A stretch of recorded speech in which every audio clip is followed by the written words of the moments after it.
So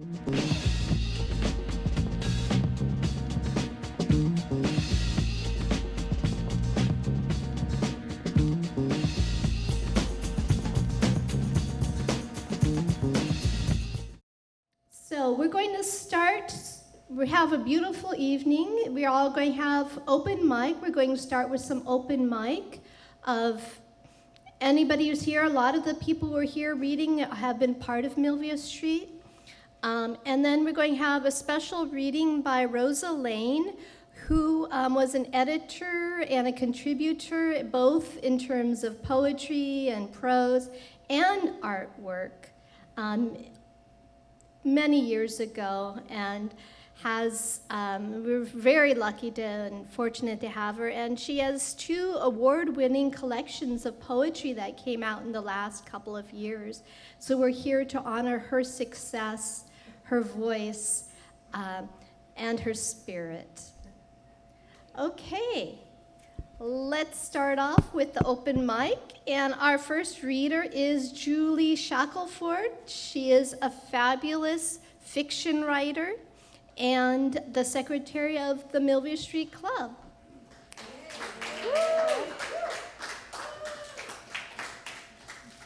All right, so this piece is fiction, and it's titled Swiss Cheese. Buzz sat on the back porch, his hand resting around a glass of ice water. Condensation pulled at his fingertips.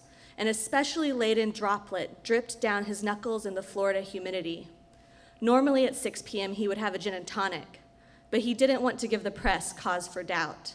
An accusation of drunkenness could be easily levied given his past indiscretions, and his advanced years wouldn't help his case. He squinted at the sky. The moon lay flat against the pale blue, a few wisps of cloud merging with the half-dome edge. 50 years later, he sometimes doubted the veracity of his recollections when considering the event in its historical grandeur. Kennedy's dream realized and a moment of global unity despite humanity's meanness. Only when he recalled the minutiae of preparation that led up to his first step on the lunar surface did he trust his memory. A waxing gibbous peered down at him. Most people spent their moon gazing on the full moon, admiring the intense luminosity and folkloric associations, but Buzz preferred the diffused edge of the moon in this pregnant phase. He liked the way the side bulging towards completion melded with the stratosphere, the delineation between the heavens and one of its many bodies faint. He sipped his water, landing his gaze on his backyard. The intense green of the St. Augustine grass in May was almost offensive. His only daughter, Jan, actually knew the cost of its upkeep. And the pool needed attention. Buzz had neglected his morning ritual of straining debris from the water's surface for a few weeks, and it had turned an amphibian green. He would need help to correct his negligence so that he could resume the daily laps that he credited for his fit physique at 89. Buzz traced a circle onto the teak side table with the water pooled on his finger. Cleaning the pool always relaxed him. He strode over to the pool leaf rake hanging against the shed wall. Dried bits of leaf still stuck to the inner net. He shook it over the lawn and then dipped the head into the water. The mesh billowed out as he walked the pole along the side of the pool, providing enough resistance to tense his forearms and focused his intentions. He navigated the net towards decaying hibiscus petals, turned from fuchsia to blood brown, and shards of palm frond. He wondered what Neil would say.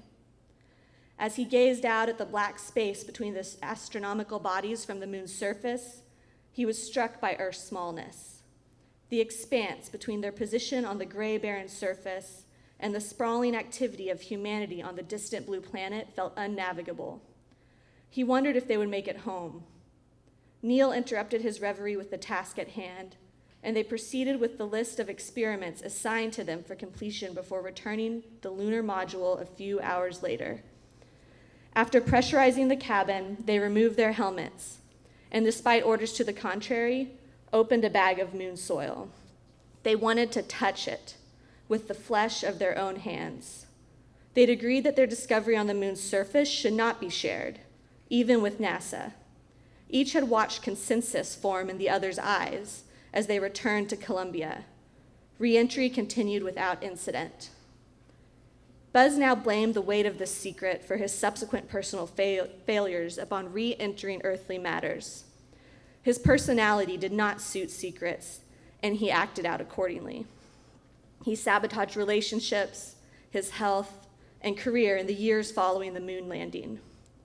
If Neil had harbored regrets, he nursed his concerns privately, as he had most aspects of his life. Now Neil was dead, and Buzz a step closer to meeting his maker with every passing hour.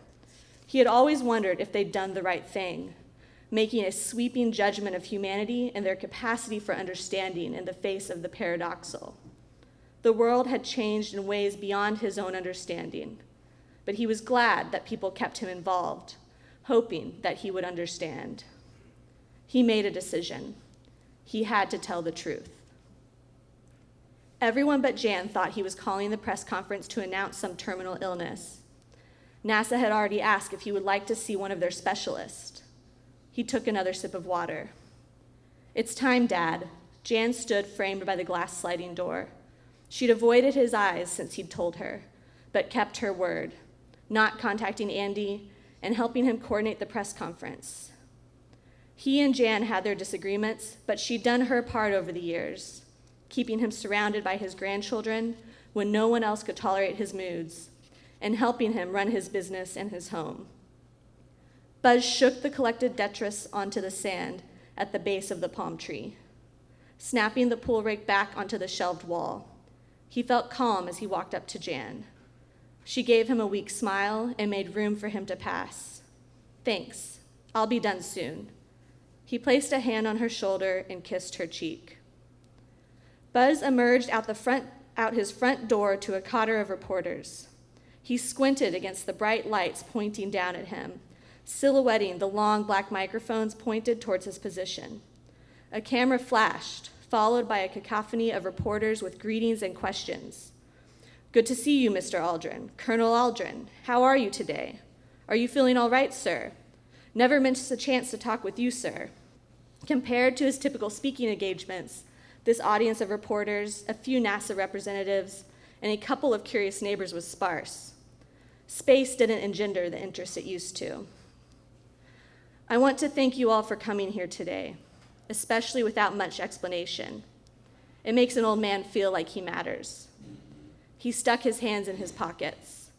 The evening sky was invisible beyond the lights. He wished that he could still see the moon, but he'd left it behind the house. Maybe it would make a good photo.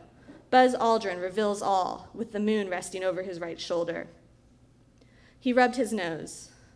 "People always joke that the moon is made of cheese," he chuckled. The audience chuckled with him. "Well, it's true." A camera flashed. They laughed again.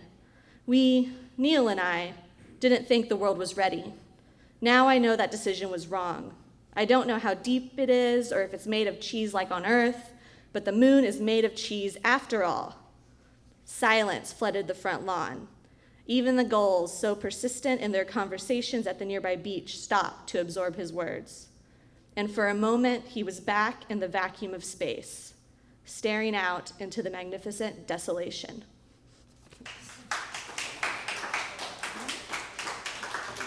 Our next reader is Julie Southworth, and I'm also going to circulate this around for anybody who hasn't signed up yet for the open mic. Maybe we could get Liz McCall to come on up. I'm reading this poem in honor of Mental Health Awareness Month. So, rules for the mentally ill. Never, ever neglect medication. If you do, warn all within posting range of the danger. When debating Sherlock, sociopath, or psychopath, never offer neither, because neither diagnosis exists. Why crush the fun of those standing next to you? You're no sociopath or psychopath. Never make a parent cry on the telephone. If you do, the other will disconnect you from the cell phone plan.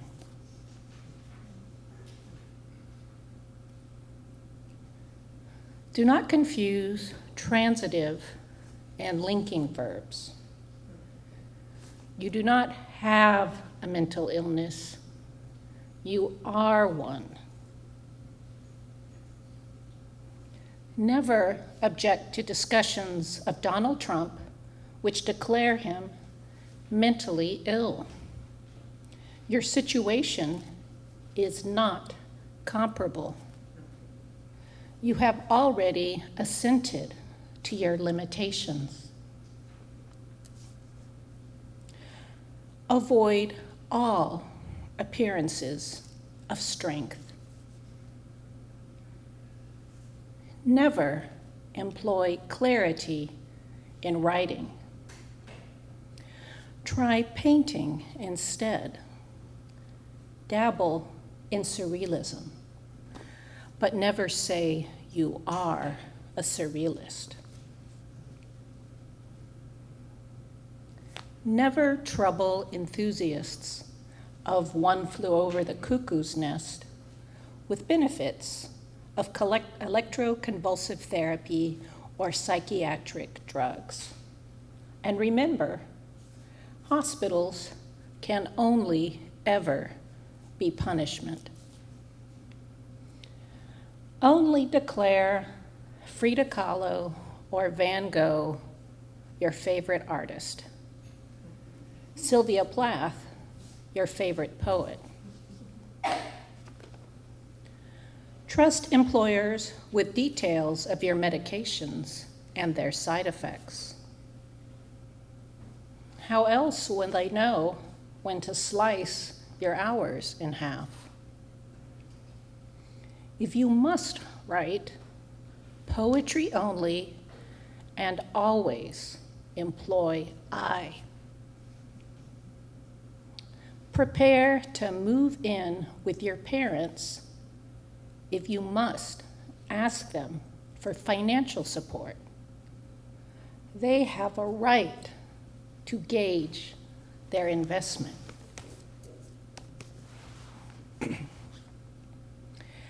Every time your mother whispers, without making eye contact, that too much Facebook, or too little fish in your diet, or too many bad life choices cause mental illness, quickly assure her the doctor agrees. If you cannot hide your mental illness, hide yourself. Thank you. Next up is Thomas Hesketh. So my name's Thomas. A couple poems here. First one's Chrome Bumper. Get a little closer to the mic. Chrome Bumper. I believe I wrote this with in one of Sharon's classes, and we've had several students from those classes. I don't remember which semester. Chrome Bumper. Between heat, cracked white crosswalk lines, under a silent, blinking green streetlight, beneath a low coastal cloud, light gray sky, on a dark gray Long Beach surface street, a red light flashed from the ambulance. A movie or live television, it must be. It cannot be me at the center of the commotion. There was no movie screen, no popcorn. We did not own a color television. I stood by a car, my bicycle in the intersection, wrecked. There were no screams and no commercials. The confusion was in slow motion. Witnesses, what had happened? Is that the kid? Where's the driver? Sit down, orders the officer. I've seen people walk on broken legs. My parents told me I was a brave young lad, not mentioning the lack of fuzz on my 10-year-old upper lip. They said I was not hurt. There would be no fuss, no lawsuit, that I would get a new bicycle, any kind I wanted. My uncle, with his white neck brace steadying his head, told me to spit on where it hurt. Though the days have dissolved, calendars and tides turned bluffs to beaches, I remember still the dark chrome bumper looming inches from my head, shadowed cover to a metal casket, sun-blocked, a swipe of the reaper's scythe, a car passes to white line, my red line, pulse rushes, rising rage, my hand goes to the keys in my pocket to gouge the vehicle as it moves obliviously on. The incident happened just after I had received my first hardback book, A History of the Civil War, illustrated with period etchings of battlefields and generals. But I also still played with plastic soldiers, organizing campaigns in the dirt by the tree. That day, it has a date and a report I have since read, but it has no anniversary. No one else remembered the accident a week after my new black Schwinn bike arrived, with an electric horn mounted inside the frame, especially after I abandoned the plastic streamers I had inserted in the hand grips. I had not been seriously hurt, no broken bones, no blood lost, no scrapes. Yet, while my spine and hips carry my weight, my memory is torqued. All the shock has not been squared. It lies dormant, yet alive in each crosswalk line violated by a bumper or screeching car collapsing time. Now as then, again I am 10.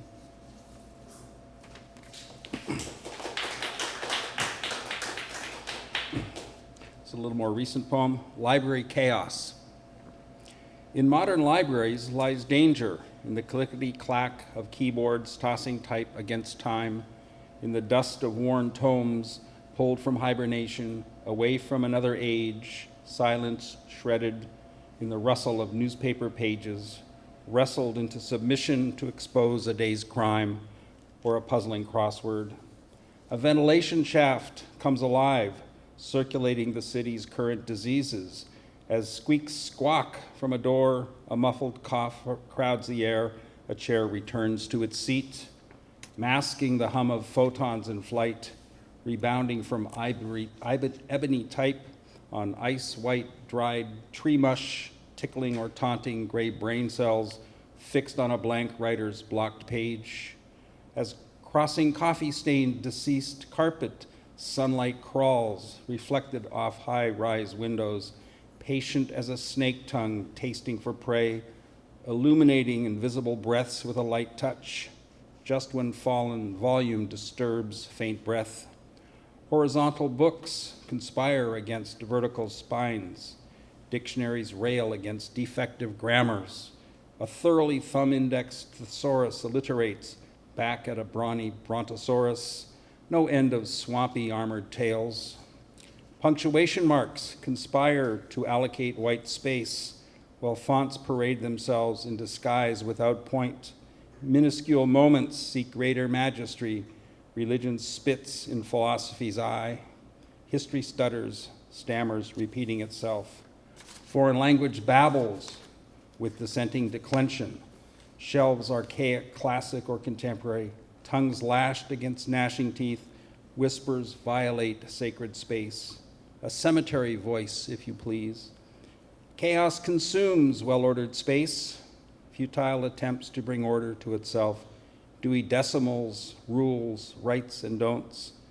Congressional repositories reposition truth. Left and right goose step. Doors slam, barring unwashed entry. Food for thought, but not are sated. Colored books do not equal books of color, nor noir as blanc and white. A prism hides a rainbow within. Readers read English from left to right, counting Arabic numbers upward from right to left, multiplying Roman numerals, not at all. This makes sense from top to bottom until it makes no sense at all. Next up is Tauno Hagelberg. Nihao. How are you doing? This poem is entitled A Passenger Waits. It's dedicated to Finney Sue. I wait for you and stand up tall under the bus stop sign. You arrive, invite me to come into safety, and inside you warm me up with conversation, and yet, at the same time, charge me no fare whatsoever. I have become your one and only passenger. In my hard wish I blurt, may it always be this way. I loosen up my jacket's hold on my reality while clutching onto your holes with grasping thought. I do not know where I go when I am being driven, neither how quick nor slow. I have lost day and night when I ride, thrilled to top over the sound of your voice. I am bussed to think inappropriately that I'll die here today, but not really today. We pull away from all past tenses and ride to the second scheduled stop in our vehicle of time. 谢谢. Next up is Lisa Graves. This is called You Kill Lice with Kerosene. Fritz liked to issue proclamations. We had to take responsibility for all our food if we were a true commune. My mother and Larry, lesser members of the household, spent the day gathering. The meat locker in town was empty. Our last out-of-season deer hidden in the clapboard shed was spent. Larry, with little left to shoot, decided to set traps and snarled one lone squirrel, yet to fatten up on spring's treasures. My mother foraged the land behind our leaning farmhouse, pulling tender fiddlehead shoots and miner's lettuce. Dinner time rolled around and the day's harvest was laid out on an antique oak table. Adults pondered the division of one skinned squirrel, boiled fiddleheads, and miner's lettuce among 4 children and 5 adults. Later that night, my mother made us scrambled eggs and toast, her mouth held tight, foreshadowing our return to Long Beach by summer. Fritz had sweet-talked her and her welfare check up to Canada, trading our apartment with running faucets, light switches, in for a foam pad on a shared living room and Fritz's company whenever his wife Karen was away. The next day, after our feast of none, my mother took her welfare check and made the 2-hour drive into town and bought a mess of groceries. Early spring, ferns so tall, we'd get lost running through the sea of green to cut out the tallest stalks for fiddlehead fights, slicing the brilliant spring air with bright fringed swords. Thank you. Next up is Carla Schick. Good evening. I'll read 2 pieces. First one is Rules Were Never Meant for Surviving. Don't walk so close to the invisible line down the sidewalk. You might get crossed. Don't read so much. Your eyes might go askew. Lose focus, blur into sunlight overshadowed with smoke. Remember your hands are meant for rough work, fists into walls, a scrawl. Don't look at the boys snorting crystal meth in the back of a school bus. They might bump into your head, cause your brain to splatter. Watch their words form the same way they pummel Jewish boys on a Friday night observing Shabbat. Watch the shape of their lips throwing curses out a school bus window at a black man waiting on the corner for a light to change.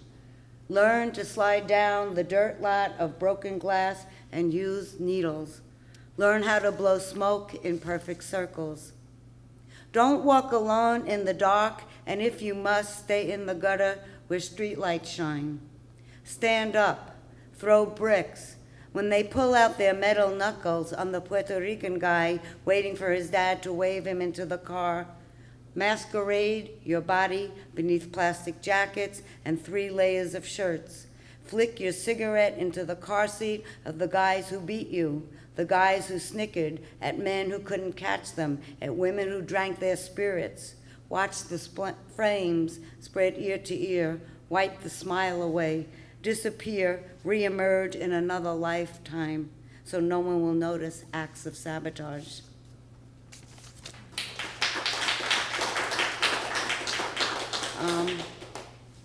The next one's called Dear Coroner, Finding a Woman in All This Mess, and it was based on the Chronicle puts stories from the past in the pink pages every Sunday, and so this year they're putting stories in from 1919, 100 years ago, and so this was about Nita Pearson, who was from 1919. So it's called Dear Coroner, Finding a Woman in All This Mess. They might have called me crazy. They don't know. My daughter's hand slipped from her father's, so far from me, slipped beneath, no, I do not say, 14 years after my life began, she was born. Her father once painted her body, bundled in blankets, and crafted line and points for my heart. I have not lost the art of letting go, as now my blood flows, filling a deep bath. I cannot stop. 16 years of devotion, my girl tracing her lifeline on the crooked cobblestone streets. The horses beat a rhythm of our wants alongside rattling trams. Collision of generations. Her father, once my husband, sends decorated postcards, slant sentences of East Coast dinner parties. I squint to interpret.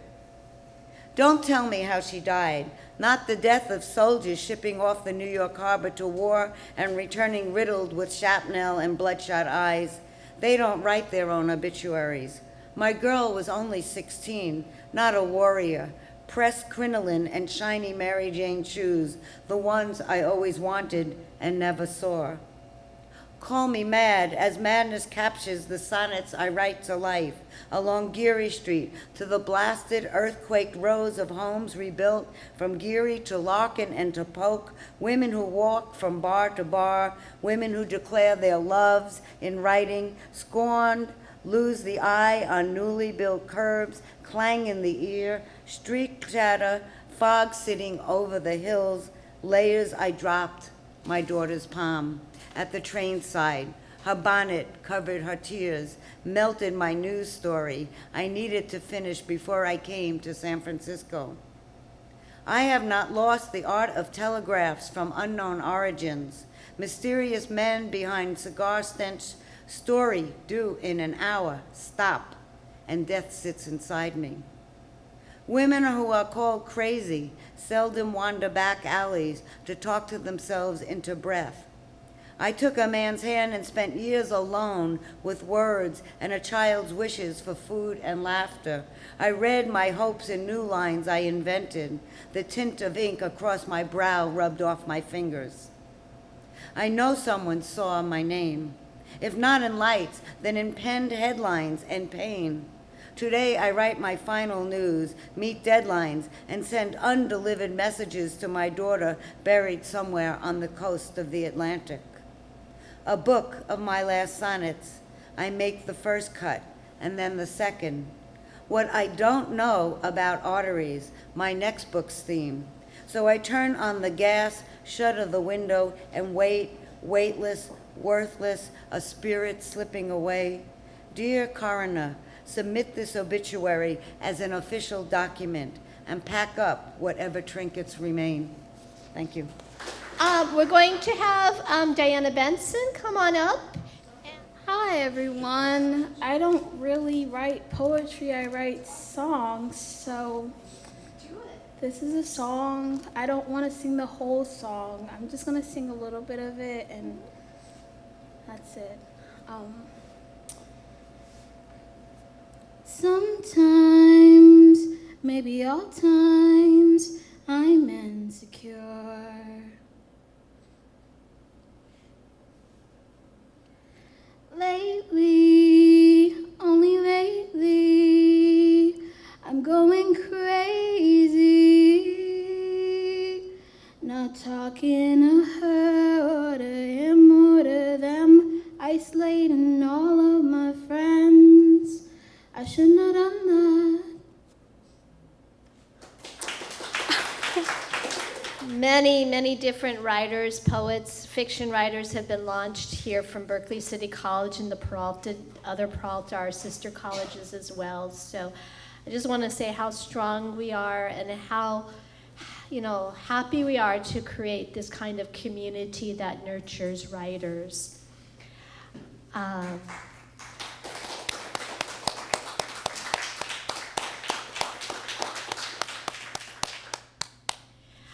So we're going to have a second set of open mics, and our first up is going to be Carl Jagbans Dodson.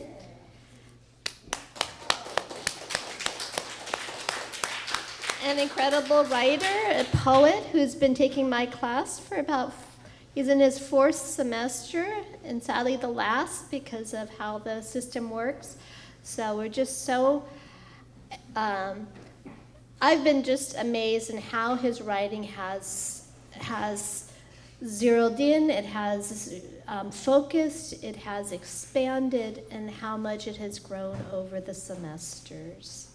I've been a little sick. I've been sick this past week, so I didn't actually, and my mind has rebelling. I think my mind has been rebelling, because I think I forget the words you used, but about Sharon being this something.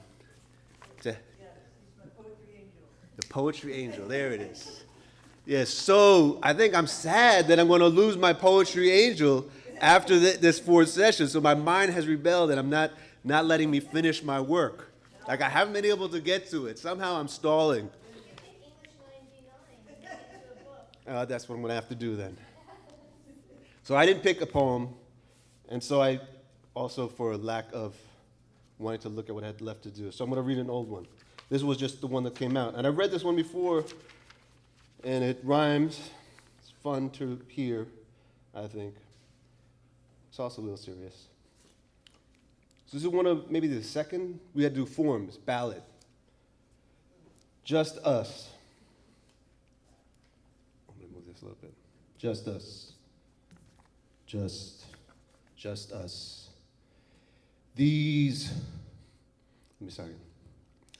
Just us. These rough, tough times that we got. Real tough times that grind us down. When Klansmen rally round the flag, the devil's mask a clown.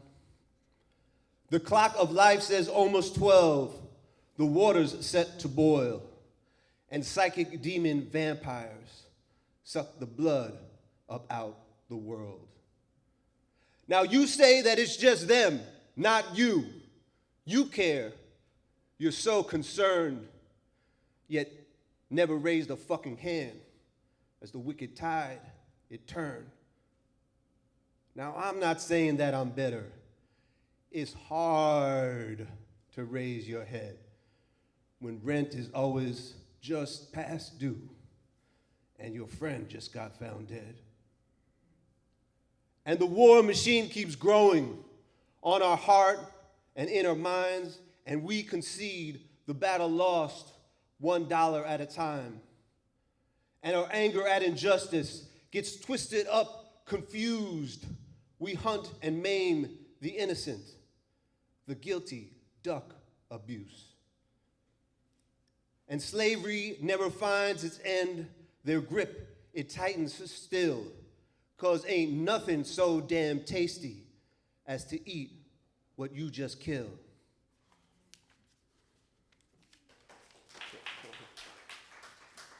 Yes, times are tough, so goddamn rough. I can barely catch my breath.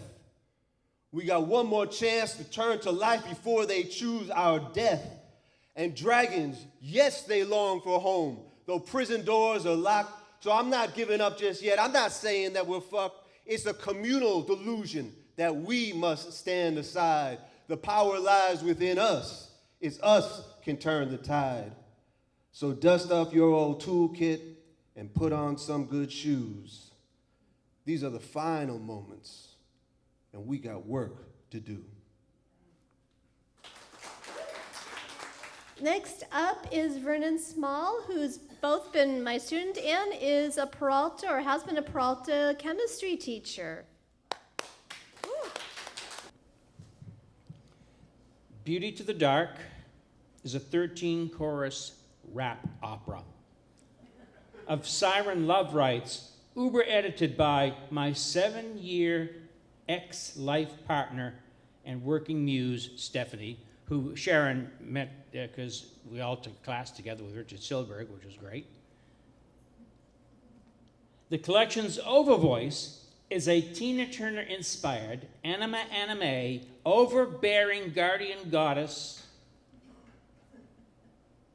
This is anticipatory Tupac and a resolute community college chemistry professor vocabulary.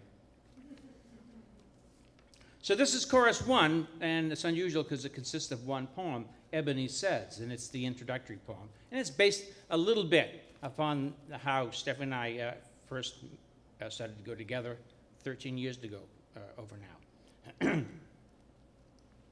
Ebony says, how many manna tongues do we speak lust in? We needn't even talk ebonics to be ebonic by him, just you go smack these lips, smother vowels your wishbone way.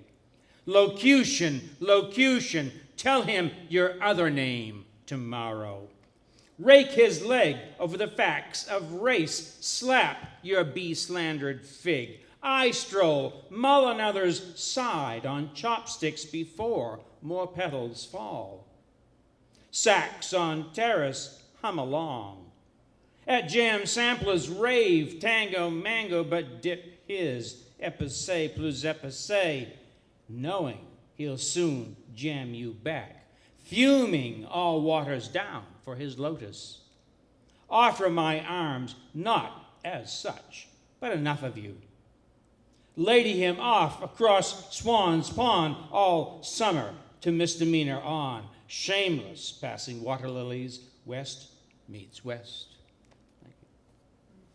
Our next reader is Dana Rod, who was in my class last semester, who's a rising star in our community of writers in the Bay Area. Hi, everyone. So I'll be reading some new poems. I hope you enjoy them. Liminal. The space between boy and girl is where I exist, where lipstick stains, bow ties, and glitter falls on mustaches. I was raised to be female with 2 targets sprouting from seeds buried in my chest, torso ticking. Look at her figure, the building of my body stacked against me, mocked with short haircuts, pleasure derived from clippers against my scalp, mirrored the way stealing my father's ties made me feel. Swimming in flannel, a tomboy, being a cuticle ripped too deep, the tender place between skin and nail meeting. Liminal here, in this 3rd, 4th, 5th, too many to count spaces, existing on fringe spaces, not folklore but fact, blurring between male and female, instead of 2 opposing pole magnets that repel each other. I am not imaginary. I am the sore you can't stop pushing down to feel the hurt, to make sure you're still alive.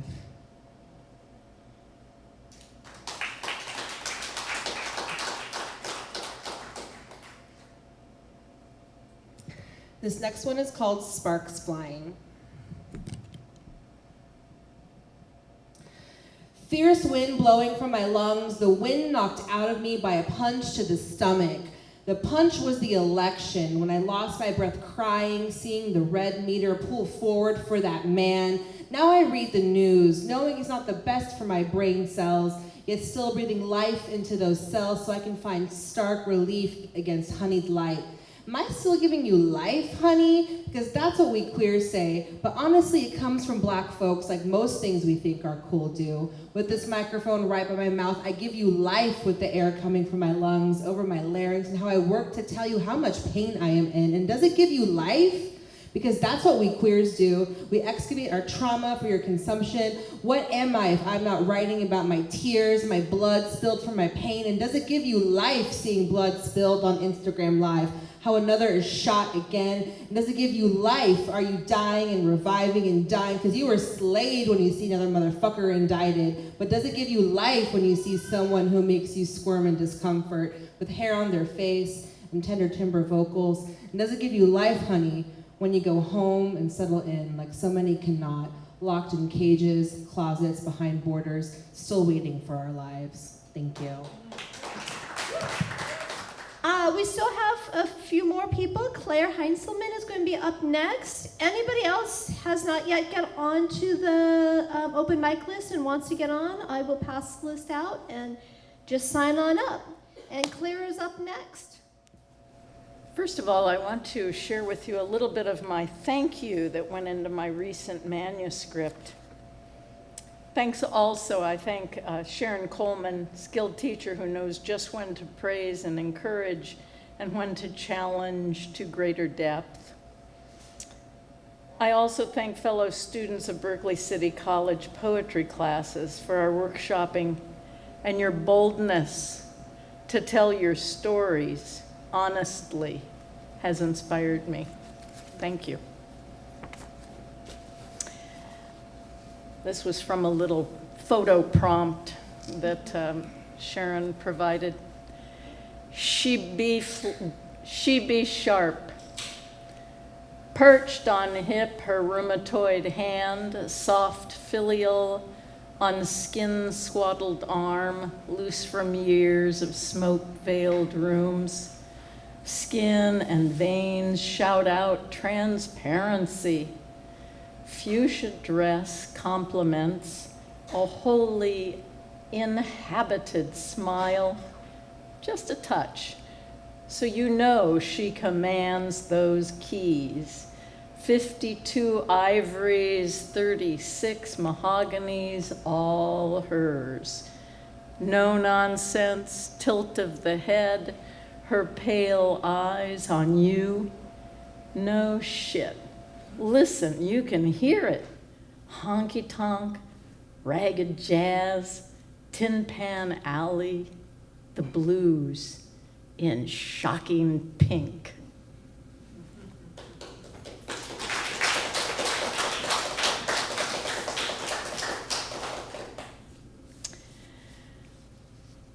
This is inspired by our wonderful internet. Golden opportunities in a connected world. The news and not so news, 24/7, Berlin, Beijing, London too. Information right in my pocket.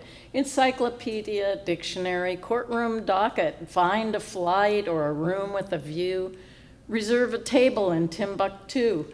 Games galore on my device, numbers, outscore Vegas, tic-tac-toe, Pokemon Go, poker in variations. With nations of gamblers, I build a habit, ambling around with cell phone or tablet. Read my favorite book or another soon to be. While I'm at it, I just might download the whole library. Pull up a poem that elicits a sigh, listen to music on cellular hi-fi, check my health, time myself, wake to the alarm, or chart the feet my feet have taken me. Pay my bills, bank a check via phone app, just one click, order pills, get movie thrills, buy and sell some stocks real quick. Facebook, Instagram, Hangouts, Twitter, new ways to stay in touch, but too much information. Details of another's breakfast is excess communication. But then occasionally, a friend arrives. A friend of a friend requests to be a friend. This friend sees one who's lonely, venting on common screens. A virtual host of friends, it seems, begin to plot his plight, ground of his history found on endless social sites, indestructible as the Pacific gyre, is tilled by bright young minds hired to reach out, groom this friend, turn up information, turn him into a relation that will produce. What story will seduce? When begins the ruse? This new friend, she is a starlet, it is said, proven by her picture lifted from actual starlet's web. She needs his help to pay her bills. Her agent will not fulfill his promise. He's a rascal, a mean monster. Can you help me, babe? That newfound friend sends a gift card to the gentle maid. Oh, babe, I need another favor. That game you love to play, my little brother broke his Game Boy and cries throughout the day. The friend sends a generous cash through vast and virtual space. Oh, babe, I am upset with you. That gift card that you sent had already been spent. Naughty boy, I need another. Another gift. A larger cash amount is cast into her cash. Another, then another.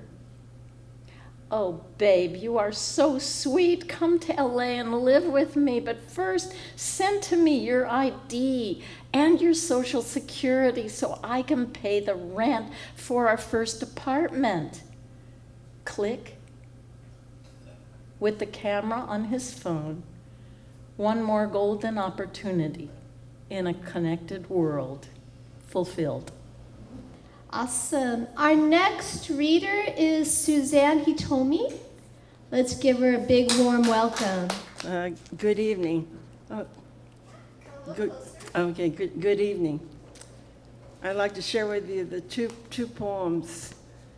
The first is Lily of the Valley. As she sits in the hot, sultry shade, she fingers a lily in her grasp, lies down on the lush carpet of grass. In the bosom of her pocket dress, eyes scan words from a diary. Her vision glides and rests. She is sleeveless with tattoos that keep her warm.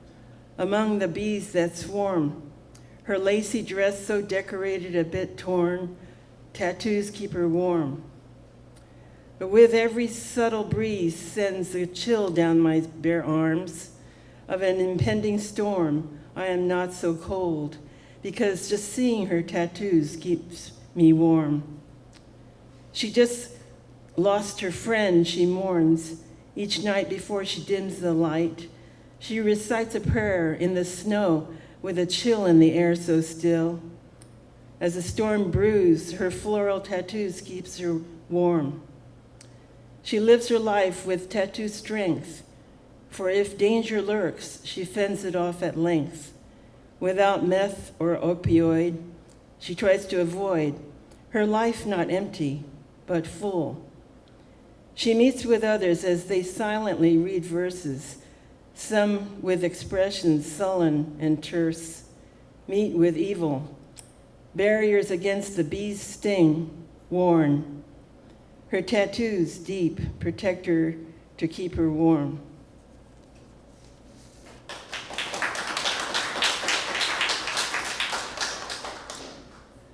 Tattooed woman meets man. Man in black leather coat reveals tattoo arms of a ship and crossbones, with a body muscle-toned, in a black t-shirt, sweat-soaked. On the other arm is a serpent and heart of temptation lures him to sin, breaks his heart in two as a swift dart. He hails from the Hell's Angels, wrath bespeaks his breath. Ha! He uncovers a life beneath, a rough, rugged road of meth and opioid. That's a habit he's been trying to kick and avoid. He's addicted as if it's his mistress, brings him thrills and chills of euphoria and distress. He's enslaved like a noose. So every day he struggles to get loose of hallucinations like roller coaster up to the sky, down to the depth of the sea and waves. As he blows smoke, he prays his soul to save, seeks platitudes in Bible's passages of Psalms. He clasps his rugged hand, clutches a rosary in prayer, hopes his life will be with less air. Surely certain he knows who the bearer of truth, not in vermouth or meth. Our next reader is Nina Sestaro. How you doing, Berkeley? How y'all doing? Okay. Thank you, Sharon, for everything you've done for us, and thank you, everyone, for coming out to hear us. Okay, can you hear me? Yeah.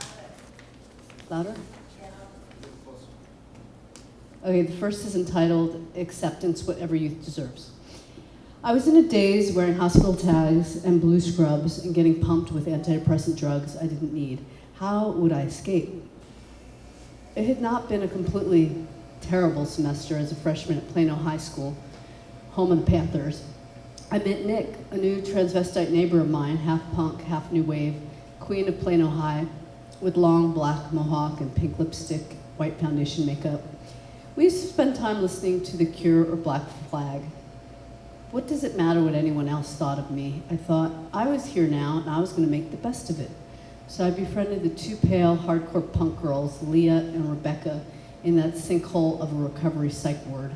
My parentals only visited me once to send a secondhand Shirley MacLaine book for me to read, I guess to compare my life to. My dear mother had sent me here as a last resort for my 14th birthday for having shoplifted makeup. A sheltered, lonely tween girl, I was seeking both attention, acceptance, and to express my own fashion sense from the west, poor side of Plano, an affluent suburb of Dallas in the 80s. I was living with a dozen other misfits who were either self-reported drug dealers, suicidal, or in there for almost killing their parents. I was crushing out on guys like Mike from the daily counseling group meeting, struggling to express themselves amidst a changing hand of group counselors. She, Janet Sestero, had let me down again. How was I to recognize myself? Was I really the girl who couldn't get along with any roommates, such to the extent that they had to give me my own room? Yep. The cold blonde psychiatrist, Dr. Anderson, said to my parents that I certainly had some version of borderline personality. The only way to prevent imprisonment later in life was to spend some time in a psych ward now. Why did they choose her? Because she was the only county insurance psychologist. They swallowed her lies whole. I was told I'd be there for only 2 weeks.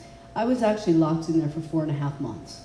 The day we moved out to Mariposa, California was the same day I was released from Plano General Hospital.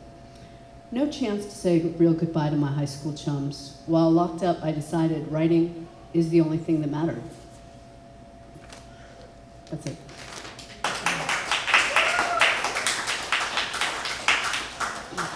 The next poem is kind of a silly poem. It's called There Must Be Something in the Full Moon Tide. Mark Ingalls and me, before we were a couple, before we broke up, were sunbathing on Gaviotas Beach near Santa Barbara in preparation for his friend Hector's wedding to Molly. We'd slept in a one-level white Motel 8. We exited exactly at noon, which gave us 2 hours to frolic. So we donned our new sunglasses, bathing suits, and happily skipped down to the turquoise water.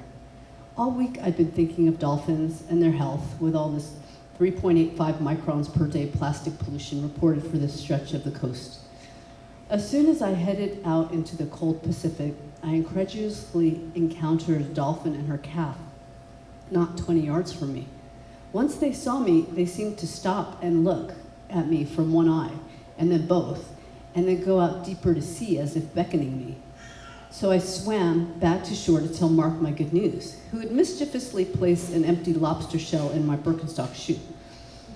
He didn't believe me, so I quickly sent another telepathic message to the mother dolphin, telling her, "Come back, come back." So again, I threw my life on a wetsuited body back into the mysterious blue-green algaed water, and then the family came swimming near me again. I was so ecstatic. Ever since I'd been a little girl, I drew, loved, worshipped, imagined talking dolphin language to such a degree that it was probably not normal. That August day, I got to see how large, powerful, and beautiful these creatures really are in person.